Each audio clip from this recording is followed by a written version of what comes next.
पूरी दुनिया में इस वक्त सिर्फ एक कौम है जिसके खिलाफ लोग उठ खड़े हो रहे हैं, जो कह रहे हैं कि यार ये कुछ ज्यादा ही हो गया। उनको हिंदुओं से प्रॉब्लम नहीं, उनको बुद्धिस्टों से उनको प्रॉब्लम नहीं। हाफिज सईद, जी हाँ, हाफिज सईद, जिसको के यूएन ने डेजिग्नेटेड टेररिस्ट भी कह रखा है, लेकिन ये और बात है कि हमारे यहाँ वो अभी तक साहब बना हुआ है।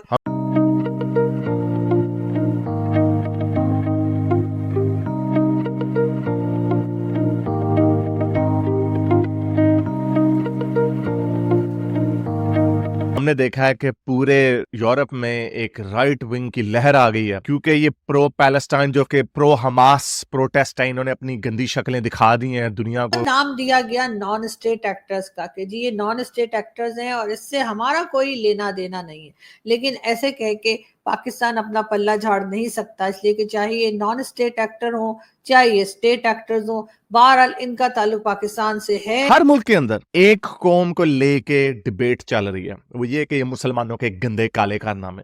Meanwhile, thousands are expected to gather in London this afternoon for a march against the surging levels of anti-Semitism. अब की दफा एक मोमिन ने क्या कारनामा सर अंजाम दे दिया जिसकी वजह से पूरी दुनिया फिर से अपना सर पकड़ के बैठ गई है। Thousands of British Jews and their supporters were led through the streets of London by celebrities,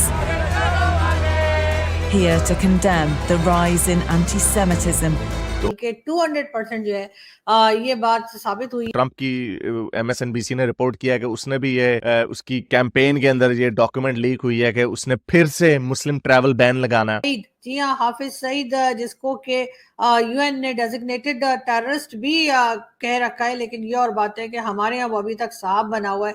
जी हाँ, उसी हाफिज सईद का ये आदमी था और कहा यह गया कि जिस तरीके से कई दिन ये ऑपरेशन चलता रहा, ताज होटल पे अटैक किया गया, वहां मौजूद लोगों की जानें ली गई और बड़ी मुश्किल से कई दिन के बाद जो है ये अजमल कसाब अरेस्ट हुआ। पाकिस्तान से कांटेक्ट किया गया, पाकिस्तान को डोजियर भेजे गए, पाकिस्तान से कहा गया इन्वेस्टिगेशन में हिस्सा लें। पहले तो पाकिस्तान ने हाँ की और उसके बाद पाकिस्तान ने कर दी ना, और कि हम नहीं आ रहे, और उसमें हिस्सा नहीं लिया, साथ ही साथ हर बात से मुकर गए। ये भी कहा गया कि जी हामिद मीर साहब जो कि हमारे सीनियर जर्नलिस्ट हैं, उनके अलावा कई दूसरे जर्नलिस्ट भी जो थे उस वक्त, उन्होंने कहा कि जी अजमल कसाब का ताल्लुक पाकिस्तान से ही बताया गया। यहाँ तक कि हामिद मीर साहब उसके घर पहुंचे, उसके माँ बाप से बात की, उनके इंटरव्यूज बनाए, लेकिन उसके बाद एक बड़ा यू टर्न लेते हुए हामिद मीर साहब इस बात से मुकर गए और उन्होंने कहा कि ऐसी कोई बात नहीं की गई। यकीनन उनके ऊपर कोई प्रेशर आया होगा, यकीनन उनको कहा गया होगा कि वो इस तरह की स्टेटमेंट दें और तभी उन्होंने ये बात की। बहरहाल एक बहुत अफसोसनाक वाकया था, बहुत अजीब और खतरनाक किस्म का ये ऑपरेशन भी था जो कि इंडियन पुलिस ने जो है किया और इस आदमी को अरेस्ट किया गया, अजमल कसाब को, और फिर इसको नवंबर 2012 में इसको फांसी की सजा दी गई। ये भी अभी तक पाकिस्तान के ऊपर भी इल्जाम है और अभी तक कोई सफाई देने के लिए या कोई सही बात करने के लिए अभी तक नहीं देखा गया कि कोई सामने आया हो।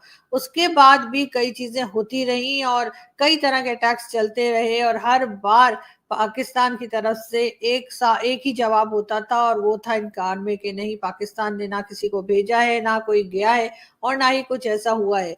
इनको नाम दिया गया नॉन स्टेट एक्टर्स का कि जी ये नॉन स्टेट एक्टर्स हैं और इससे हमारा कोई लेना देना नहीं है, लेकिन ऐसे कह के पाकिस्तान अपना पल्ला झाड़ नहीं सकता, इसलिए कि चाहे ये नॉन स्टेट एक्टर हो चाहे ये स्टेट एक्टर्स हो, बहरहाल इनका ताल्लुक पाकिस्तान से है। 2-3 दिन पहले एक और मोमिन ने यूपी में एक बस ड्राइवर को गुस्ताखे रसूल की एक सजा सरतान से जुदा पे उसको मारा, उसके ऊपर टोके से हमला किया और उसको जख्मी किया। अभी मुझे याद है नीस में, फ्रांस के शहर में, वो भी एक बंदा था जो रैंडमली बच्चों को छुरियां मारने लग गया। वो वीडियो भी वायरल हुई थी, मेरा ख्याल जून की बात है, शायद ये जून या जुलाई की। तो इस तरह के कारनामे आए दिन होते रहते हैं और लोग तंग आते जा रहे हैं। हमने देखा है कि पूरे यूरोप में एक राइट विंग की लहर आ गई है, क्योंकि ये प्रो पैलेस्टाइन जो कि प्रो हमास प्रोटेस्ट है, इन्होंने अपनी गंदी शक्लें दिखा दी हैं दुनिया को। और उसी के दरमियान में नेदरलैंड में इलेक्शंस हो गए, जिसकी वजह से आपने देखा कि जो बहुत बड़ा दुनिया का इस वक्त सबसे बड़ा इस्लामोफोब पॉलिटिशियन है गेर्ट विल्डर्स, उसको उन्होंने सबसे ज्यादा वोट दे दिए। तो इटली में भी हमने देखा, वो मेलोनिया है, उसका नाम जॉर्जिया मेलोनी, उसने भी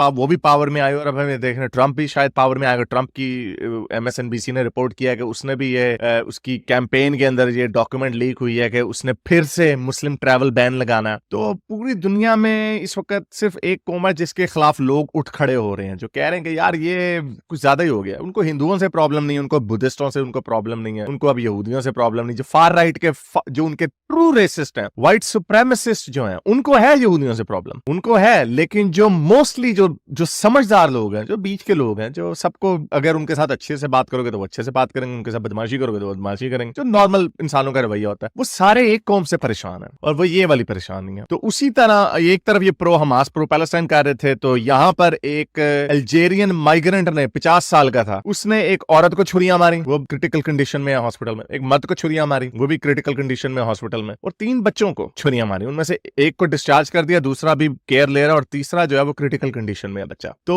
लोगों ने वहां पे जो खड़े हुए थे उन्होंने इसको पकड़ लिया, वो उसको फिर धोया अच्छा खासा, और फिर पुलिस आई और पुलिस ने आके उसको अरेस्ट कर लिया और उसके ऊपर केस चल रहा है। लेकिन उसके बाद क्या हुआ? उसके बाद वही हुआ, क्योंकि जब ये प्रेशर कुकर सिचुएशन आपने बना दिया, जब इस वक्त पूरी दुनिया में लोगों को नजर आ रहा है मुसलमानों के काले मोले काम जो है इनको छुपाना नामुमकिन हो गया। अब ये हर मुल्क के अंदर एक कौम को लेके डिबेट चल रही है, वो ये कि ये मुसलमानों के गंदे काले कारनामे, और ऊपर से जो हमास ने किया उसको भी प्रमोट करते हैं, उसको भी सपोर्ट करते हैं। तो उन्होंने दुनिया को इनका जो मकरू चेहरा है वो नजर आ रहा है। और सॉरी टू से, चाहे मॉडरेट मुसलमान हो या रेडिकल हो, लिपस्टिक मुसलमान हो, चाहे बड़ा दाढ़ी वाला हो, ये सारे अपने इश्यूज के ऊपर इकट्ठे हो जाते हैं। There might be some exceptions, कुछ 5-10% लोग होंगे जो कहते होंगे नहीं यार ये छोड़ो जरा, हमारे से गलत किया, या हमें मुसलमानों को अपना घर दुरुस्त करना चाहिए, होंगे कुछ। लेकिन हम तो उसी नैरेटिव पे जाएंगे जो डोमिनेंट वर्ल्ड व्यू है। मुसलमानों का जब भी चेहरा देखा जाता है तो उनका चेहरा यही देखा जाता है, शरीयत है जी, इस्लामोफोबिया, हम पे क्रिटिसाइज कर दिया, रेसिज्म हो गया, इनकी गंदी शक्ल इनको दिखाओ। तो बजाय इसके कि उसको करेक्ट करें, रोना धोना कर देते हैं। और ऊपर से माइग्रेशन, जो इनके माइग्रेंट्स हैं, ओ यार इंडिया पाकिस्तान के लोग, इंडिया के पंजाबी, हमारे पंजाबी, यहाँ की साइड के जो पंजाबी है वहां पे जाके गंदे काम करते हैं, उधर की साइड के जो पंजाबी हैं वो कुछ भी नहीं करते। क्या वजह? एक ही कॉमन डिनोमिनेटर है, वो है आपका मजहब। उसी मजहब के अंदर चाहे वो अल्जेरियन मुसलमान हो, चाहे मोरक्को का मुसलमान हो, चाहे दागिस्तान का मुसलमान हो, चाहे अपना पाकिस्तान का मुसलमान हो, सारे वहां पे जाके छुरी चला